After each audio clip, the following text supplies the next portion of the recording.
Good morning to all of my dear student. मेरा target है 10th class board के students पे। So video शुरू करने से पहले मेरा आप सभी स्टूडेंट से निवेदन है कि आप मेरे चैनल को सब्सक्राइब करें, लाइक का बटन दबाएं ताकि मुझे मोटिवेशन मिल सके, और ढेर सारे प्यारे प्यारे कमेंट्स करें कि आपको मेरे वीडियोस कैसे लगते हैं, अच्छे लगते हैं या बुरे लगते हैं, या इसमें कोई सुधार की ज़रूरत है। सो 10th क्लास जो है आपके जीवन का पहला पड़ाव है जो आपको पार करना है। उसके बाद आप 11th में जाएंगे, एक नया सब्जेक्ट नई स्ट्रीम के साथ अपना पढ़ाई नए सिरे से स्टार्ट करेंगे। उसके बाद 12th आएगी, ठीक है। सो 10th हमें एक ही बार देनी है, तो मैं आपको यहाँ पे कुछ टिप्स एंड ट्रिक देना चाहती हूँ जिससे आप अपने बोर्ड एग्ज़ाम में अपने मार्क्स को कैसे इंक्रीज़ कर सकते हैं। आपने कभी नोटिस किया है, मान लीजिए आप कोई टॉपिक है, उस पर आप मुझे ईमानदारी से बताइए कि आप पेपर में ही डायरेक्ट जाकर लिखते हो या पहले घर पर भी उसकी कभी प्रैक्टिस की है आपने। जैसे कोई टॉपिक है, उसे आपने तैयार किया, ठीक है। मान लीजिए आपने ले लिया फेडरलिज्म, ठीक है। फेडरलिज्म मुझे पता है एसएसटी थोड़ा बोरिंग सब्जेक्ट है, बट फिर भी मान लीजिए आपने लिए फेडरलिज्म, ठीक है। तो you need to write more and more about federalism. You should take previous years exams, final exam papers. उसमें आप देखिए कि उस टॉपिक से कैसे क्वेश्चन बने हैं, और उन्हीं क्वेश्चंस को फिर लिखने का आप प्रैक्टिस करें कि इसे मैं, यदि मैं फाइनल में इसे बनाऊंगा तो कैसे बनाऊंगा या कैसे बनाऊंगी। सो आपको याद करने से कहीं ज़्यादा महत्वपूर्ण होता है कि आपको लिखते आना चाहिए, लिखने की जो कला है। क्योंकि जब आप कॉपी पर लिखते हो तो एक, जब जो कॉपी चेक करने वाला होता है वो उसने आपको तो नहीं देखा है, हाँ, लेकिन जो आपकी कॉपी है वो आपको प्रेजेंट कर रही होती है उसके सामने। तो जहाँ तक हो सके आपको लिखना है। रोज़ कम से कम आधा घंटा या 1 घंटा पकड़ के चलिए, मान के चलिए आधा या 1 घंटा आपको किसी भी टॉपिक पे, किसी भी सब्जेक्ट का कोई टॉपिक ले लीजिए, प्रीवियस ईयर्स का कोई क्वेश्चन है उसे उठा लीजिए जो मल्टीपल टाइम रिपीट हुआ है, उसे उठाइए, उसको बनाइए कि मैं उसको पेपर में यदि आ गया तो मैं इसे कैसे बनाऊंगी। दूसरा आइडिया मैं आपको दूंगी कि जो आपकी क्लास में क्लास टेस्ट होते हैं, है ना, पेपर लेती है ना मैडम लोग, मिड टर्म होते हैं, क्लास टेस्ट होते हैं, उसमें ज़्यादा से ज़्यादा कोशिश करिए कि आप फ्लो चार्ट के थ्रू पॉइंट वाइज अच्छे से नीट एंड क्लीन तरीके से आप अपनी कॉपी को प्रेजेंट करें। उसके बाद जब आपकी मैडम आपको नंबर दें तो आप जाके क्लास टीचर से पूछिए कि मैडम इसमें कहाँ कमी रह गई, मैं अपने प्रश्न को और अच्छा प्रेजेंटेबल कैसे बना सकता था, यानी मीन्स मैं अपने आंसर को और अच्छा प्रेजेंटेबल कैसे बना सकता हूँ मैडम। तो वो आपको सजेस्ट करेंगी। और यदि आप कोई किसी ट्यूशन में जाते हो या कोई कोचिंग में जाते हो तो वहाँ जो टेस्ट होते हैं वो रेगुलर टेस्ट आप ज़रूर अटेंड करिए। शुरू में आपके मार्क्स कम आएंगे, उस पर ध्यान मत दीजिए, आपको सिर्फ लिखना आना चाहिए, आपको बनाना आना चाहिए। क्योंकि मैं आपको बच्चों बता दूं, एक चीज़ क्लियर कर दूं कि जो हमारा माइंड है, जैसे हम जो मंत्र याद करते हैं, जैसे अभी मैं आपको बोलूँगी सौराष्ट्रे सौमनाथम च श्रीशल्य मल्लिकार्जुनम उज्जैनम महाकाल ओमकाल ममलेश्वरम, तो ये वाला जो मंत्र है इसे मैंने याद नहीं किया है, बचपन से मैंने इसे इतनी बार पढ़ लिया है कि वो मुझे अपने आप ही रट गया है।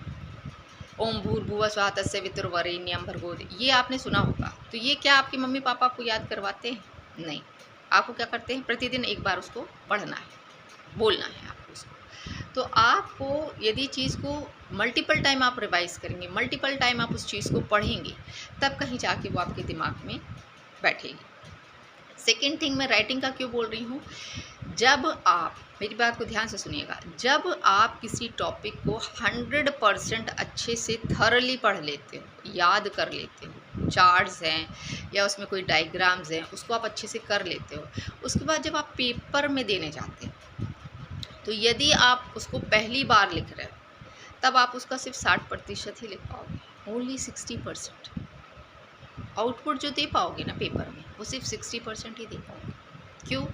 क्योंकि आपने उसको 1-2 बार लिख कर नहीं देखा है। वही चीज़ आप इसको प्रैक्टिकली करके देखिएगा कि वही चीज़ जब आप 1 से 2 बार उस क्वेश्चन को करते हो या उस आंसर को बनाते हो और जब आप फाइनल में उसको देते हो तो आपका जो माइंड है ना वो आपको जल्दी जल्दी वर्ड्स, की वर्ड्स उसके याद करवाएगा, फेंकेगा दिमाग आपके कि आपको ये लिखना है, इसमें ये वाला कीवर्ड्स यूज़ करना है ये। और जिन बच्चों को याद नहीं रहता ना, उनके मार्क्स क्यों कम आते हैं? अब जब याद नहीं आ रहा है तो कुछ भी अनशन कुछ भी लिख दो।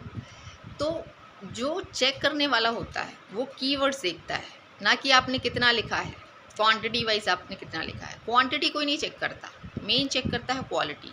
जैसे साइंस का यदि कोई टॉपिक है उसमें उससे रिलेटेड कीवर्ड्स जो हैं साइंस के, वो आपने उसमें कितने डाले हैं, फ्लो चार्ट आपने कैसे बनाया है, डायग्राम से उस चीज़ को समझाने की कोशिश कैसे की है, पैराग्राफ में कोई चीज़ नया लिख के उसको पॉइंट वाइज आपने कैसे लिखा है। दूसरी चीज़, जब आप राइटिंग करते हो तो आप देखना, जब आप पेपर में, क्योंकि अब 3 घंटे तो बैठने की आदत होती नहीं है क्योंकि हमने डाली ही नहीं है, तो जब आप पेपर में 3 घंटे लिखते हो तो शुरू में तो आपकी राइटिंग बहुत अच्छी आती है, आप देखिएगा बहुत अच्छी। एक दो पेज में तो आप इतना अच्छा लिखोगे जैसे आपसे बढ़िया राइटिंग तो किसी की हो ही नहीं सकती। पर जैसे जैसे आप पेपर देते हो, क्यों? क्योंकि आपकी बॉडी यूज टू नहीं है 3 घंटे बैठ के लिखने की, आपकी बैक जो है वो यूज टू नहीं है कि आप 3 घंटे बैठ के लिखते, तो फिर आपका शरीर जो है वो साथ छोड़ देता है। और फिर जब आपकी राइटिंग जो आती है वो इतनी घटिया आती है कि जब पेपर में आपने अच्छा भी लिखा हो ना, तो जो चेक करने वाला है और यदि उसको दिक्कत हो रही है उसको पढ़ने में, वो उसको आपको मान लीजिए 5 है, 5 में से वो आपको 2-2.5 नंबर देगा और आगे कर देगा।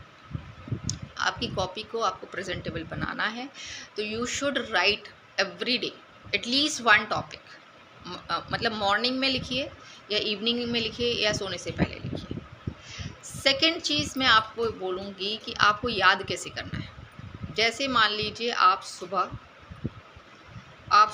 उठ के आपने कोई टॉपिक तैयार किया, उसके बाद जब क्लास में कोई पीरियड खाली होता है या आप खाली उस समय बैठे हो, तो आप क्या करो, एक कॉपी लो, उस टॉपिक से रिलेटेड आपको जो जो चीज़ें याद आ रही हैं उसको लिख कर देखो कि आपने सुबह जो याद किया था दोपहर में उस चीज़ को लिख कर देखो स्कूल टाइम पे कि आपका दिमाग में वो चीज़ कितनी तक भरी है, मतलब कितने वर्ड्स हैं जो निकल पा रहे हैं।